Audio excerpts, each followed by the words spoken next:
Mieux traités morts que vivants. Voici le titre de la nouvelle campagne de la SPCA de Montréal. L'organisme déplore que les animaux d'élevage n'ont pas les mêmes protections que les animaux domestiques, comme les chats ou les chiens. La campagne que la SPCA a lancée vise vraiment à susciter une réflexion et un débat d'idées dans la sphère publique au sujet de la protection dont bénéficient actuellement les animaux d'élevage, qui est quasi inexistante. Ici, on prend soin de ce qu'on mange. On cuisine avec amour. Alors qu'au Québec, aucun règlement n'encadre leurs conditions de vie, les animaux d'élevage sont-ils mieux traités morts que vivants? Moi, je trouve ça choquant pour nous autres parce que ce n'est pas notre réalité, mais pas du tout. Chaque producteur agricole, on a un amour fou pour nos animaux. Jamais qu'on va laisser nos animaux d'une manière les faire souffrir d'aucune façon. Cette nouvelle campagne n'a pas plu à l'Union des producteurs agricoles qui parle de désinformation faite par la SPCA. C'est inacceptable là, quand on a vu ça en tant que producteur. Là, c'est un grand choc. Là. Au niveau des producteurs, le bien-être animal, ça fait partie de notre quotidien. Ça fait partie aussi de notre mode de vie. Là. C'est pour ça qu'on fait ça. Là. Nos animaux, on y tient à cœur. C'est une attaque directe à notre profession, à notre professionnalisme aussi en tant que producteur, productrice agricole. Un producteur laitier et porcin nous a ouvert sa porte pour nous montrer ses installations. Comme on peut voir, on a tout installé des matelas de robeur pour qu'ils puissent se promener, pour recréer au maximum l'effet d'être en package dehors. Le spécial de Montréal, ce que je vois sur les médias, on dirait qu'ils sont déconnectés de la réalité, mais complètement. Moi, je les inviterais à me faire un tour chez les producteurs agricoles, puis ils vont se rendre compte que ce n'est pas la réalité. Il y en a qui adorent se faire flatter, puis il y en a d'autres, c'est bien santeux. Une vache, c'est bien santeux. Elle pose une question, elle invite à une réflexion, à un débat public, puis c'est important de savoir qu'elle ne vise pas les agriculteurs comme individus. On est bien conscient que la plupart des producteurs ont à cœur le bien-être animal, ont des bonnes intentions, mais ce qu'on dénonce, c'est le système en place et l'absence de cadre juridique qui assure une protection adéquate à ces animaux-là. Le ministre de l'Agriculture, Donald Martel, a aussi réagi à cette nouvelle publicité. Il a répondu dans une déclaration écrite que le ton employé par la récente campagne est injuste et que ça ne reflète pas la réalité observée dans les fermes du Québec. Il y a plusieurs mécanismes qui font qu'on est vraiment le bien-être animal. Il faut s'y conformer aussi. T'sais, oui, on l'a à cœur, mais il faut aussi s'y conformer. Notre métier, on est des gardiens d'animaux. Et non pas, on ne se lève pas le matin en disant si on peut faire souffrir des animaux, ça va être le fun. Non, c'est le contraire.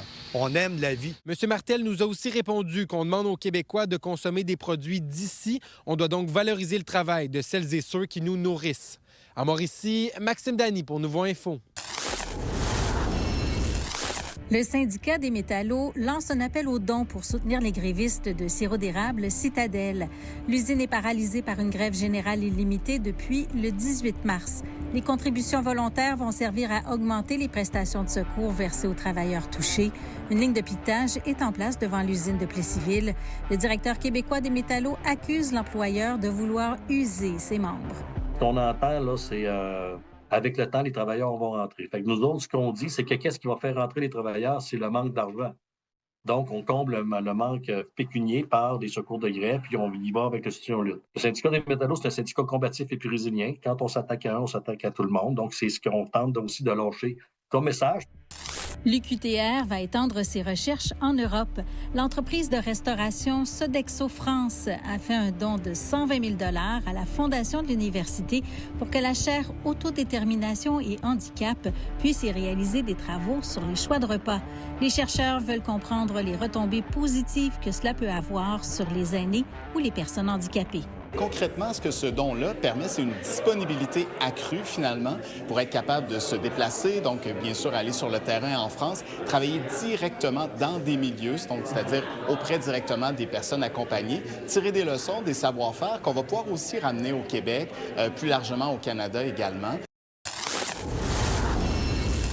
Si le printemps vous donne envie de venir marcher au parc La Violette, ne soyez pas surpris de croiser des billots de bois ou encore du brin de scie un peu partout. La ville doit procéder à l'abattage de plusieurs dizaines d'arbres qui sont contaminés par la grille du frêne. Dans tout Trois-Rivières, c'est plus de 400 arbres qui devront être coupés.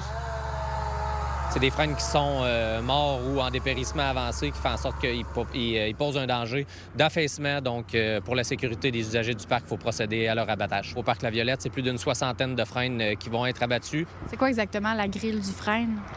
C'est un insecte asiatique qui est arrivé ici, puis qu'il n'y a pas de prédateur. L'insecte se promène entre le bois et l'écorce, puis il mange le cambium, puis il fait des genres de petits labyrinthes qui fait que ça coupe la sève. Depuis le début des opérations en 2018, la Ville a dû abattre 1300 frênes. Au total, 2200 étaient répertoriés. Cette année, ça va être plus de 400 frênes qui vont être abattus un peu partout à Trois-Rivières, Parc La Violette, Parc Pidose, des Prairies, aussi sur le boulevard Ginage Cougar. Dans votre cas, que vous avez un frêne à la maison, on vous invite soit à le faire évaluer son état de santé, puis il y a aussi des subventions qui existent pour le faire traiter, pour retarder son dépérissement le plus loin possible. Une fois que cet insecte-là s'attaque à l'arbre, est-ce qu'il y a quelque chose qu'on peut faire? Bon, on peut retarder un petit peu le processus avec des genres de vaccins, des micro-injections. La grille est là pour rester, puis elle se développe. Les habitués du parc remarqueront un changement dans le paysage. Là. Il y a plusieurs très gros arbres qui ont dû être abattus. Ils étaient tous répandus à travers le parc, près des tables de pique-nique, des jeux d'enfants, sur le bord du fleuve. Pour éviter d'avoir une déforestation, bien, la Ville, ce qu'elle fait, c'est qu'elle plante d'autres arbres sur son territoire, mais d'autres essences pour avoir une résilience de sa canopée un peu partout. C'est sûr que c'est pas des arbres aussi matures puis aussi gros que ceux qu'on a à battre, mais en prenant un peu d'avance, bien, ça fait en sorte que dans quelques années, les gens vont retrouver leur forêt urbaine. Qu'est-ce qu'on va faire avec ce bois-là? Il y a certaines parties nécessairement qu'il faut qu'on déchiquette parce que le bois est pourri ou le bois est mort, mais par contre, ça peut être utilisé par l'équipe de menuiserie de la Ville pour faire certains travaux. Ça peut être transformé en mobilier, ça peut être utilisé comme bois de chauffage aussi. Fait que soit la Ville le réutilise, soit ça peut être à des entrepreneurs privés aussi. C'est pas déterminé pour le site qu'on a présentement, mais c'est toujours des possibilités qu'on a. Une fois que le travail sera terminé au parc La Violette, les équipes prendront la route vers l'île Saint-Quentin pour aller s'attaquer aux arbres malades qui se trouvent là-bas. À Trois-Rivières, Frédéric Bacon pour Nouveau Info. Lundi avait lieu l'inauguration du bâtiment Mission Unité Née à Shawinigan. Ce logement social et abordable accueillera 100 aînés de la région. Il est le 9e bâtiment sur les 17 pour lequel le gouvernement provincial a investi près de 370 millions de dollars. Aujourd'hui, on annonce un bâtiment pour l'aide à nos aînés à pouvoir prendre place chez nous à des prix abordables. Alors nous, on prend de l'argent gouvernemental, de l'argent municipal, on met ça ensemble et on a une équipe chevronnée de construction avec une conception de bâtiment optimisée. On a un seul même bâtiment qu'on réplique partout. C'est énorme. Ça a un double impact. Hein? On loue 100 logements, oui, mais il va s'en libérer 100 autres également. Donc, ça va avoir une répercussion sur la pression au niveau de l'augmentation des coûts de logement à Shawinigan. Il y a plus de 50 de la population qui est un aîné à Shawinigan. Donc, c'est d'autant plus important. Et c'est pourquoi le gouvernement a accepté et soutient et veut de plus en plus s'orienter vers des projets partenariats public-privé. Et ça en est un bon exemple. Parmi les 100 résidents, on retrouve Louise Broder. Étant devenue incapable de marcher, elle réside actuellement dans un 4,5 à Shawinigan qui n'est pas adapté à sa condition. L'appel lui disant qu'elle était acceptée à la résidence a été un véritable soulagement. Quand on est venu visiter, j'arrêtais pas de pleurer. C'est tellement une bonne nouvelle dans notre vie qu'on a eue. Puis c'est arrivé au bon moment.